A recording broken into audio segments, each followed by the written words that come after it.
di aircon, kumakain ng masasarap na pagkain.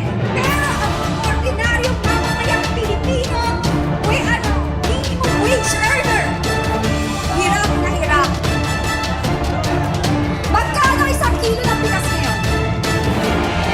50, di ba? 60. Okay. Magkano minimum wage? 500.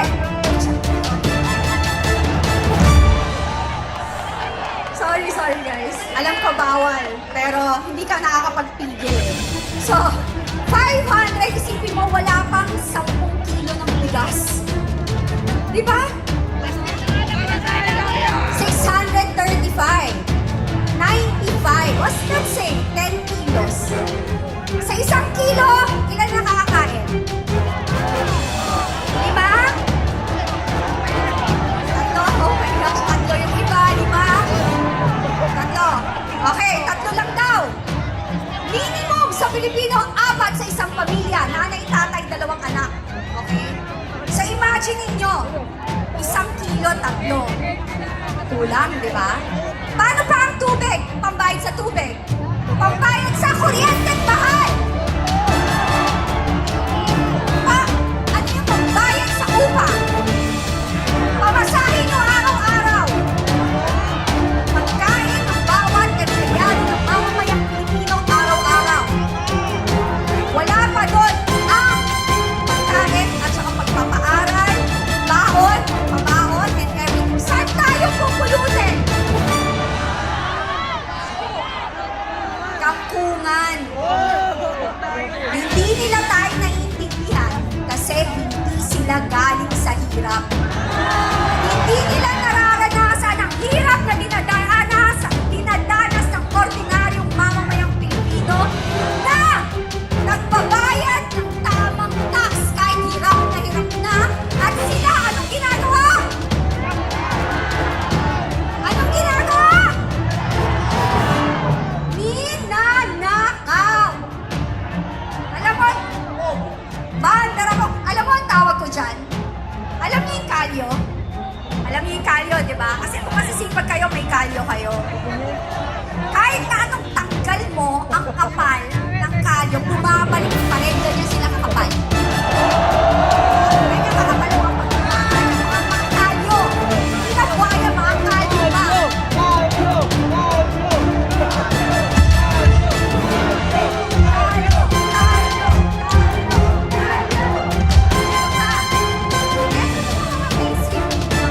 Sabi nila, yung bayaran siya. Mahiya kayo. Sabi nyo, wala ng tao at kukunti yung tao dito sa EDSA. Nuknuka kayo na sinungaling. Sinungaling kayo. Sa mga gumagawa ng issue sa rally dito ng INC sa EDSA, ingit kayo kasi hindi nyo kayang manindigan. Naninindigan kayo sa personal yung interes. Sisiraan nyo ang dami yung page pinagagawa sa Facebook. Ano inaano pa kayo ng INC? Eh, kinakalaban nga nila mga magnanakaw eh. Eh kayo, kakampi ba kayo ng magnanakaw kaya nyo tinitira ang INC? Lahat ng issue dito sa rally dito sa EDSA, kakampi kayo ng mga magnanakaw at nakitama kayo sa baleta. Makapal na kayo kayo, kakapal nyo.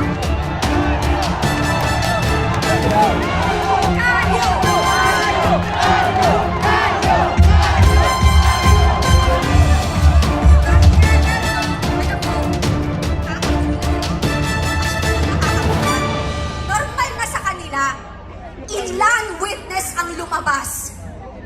Lahat kapag hindi pabor sa kanila, dinidimanda, pinapasama, kinukulong. Lantaran ang kawalang hiyaan na pinagtatakpan ang pagnanakaw sa gobyerno. Sila lahat damay. Alam mo, ang Diyos marunong. Ulit-ulit ko ito sinasabi. Ang karma, hindi mo alam saan tatama. Minsan, doon sa hindi mo inaasahan. Sa anak mo, sa mahal mo sa buhay, o o sa sarili mong kabuhayan. Ano, lunod na tayo sa kasinungalingan! Lunod na tayo sa utang! Kung hindi sa OFW, recession na tayo! Wala na lahat ng taba. Bakit wala ditong invest sa Pilipinas? Ang taas ng kuryente! Pag nagtayo ka ng factory, kuryente mahal. Oh, di ba? Bulok ang politika natin. Di ba? Kitang-kita, they don't want to invest kasi ang gulo. Tapos eto mga mamamayang Pilipino dito naninindigan, ginagawa kayo ng issue ng mga ingkitero, kakampi na mga magnanakaw.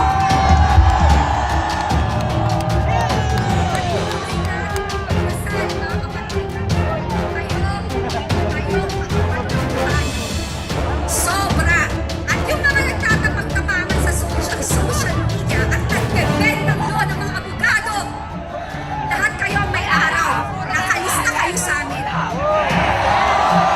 Nakakahiya kayo. Abogado pa man kayong tinawag.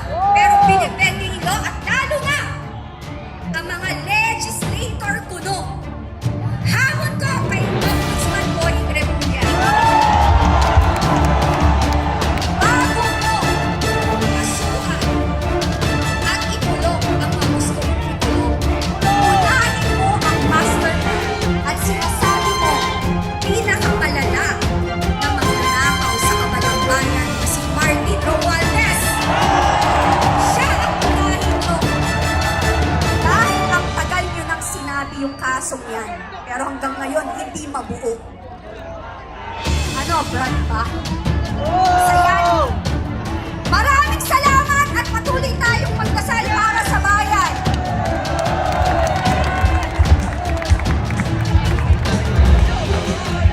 Sino ulit yun? Arnold!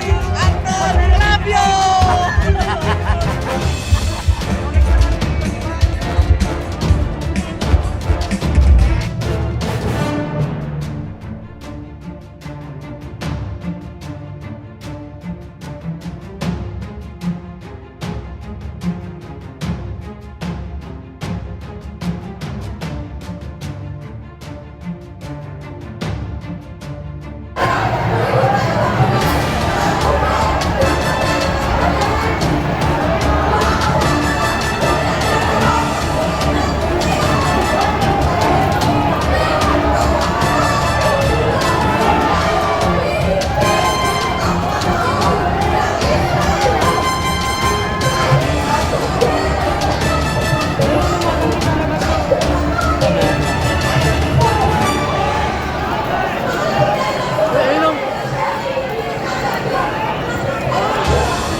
Sabi,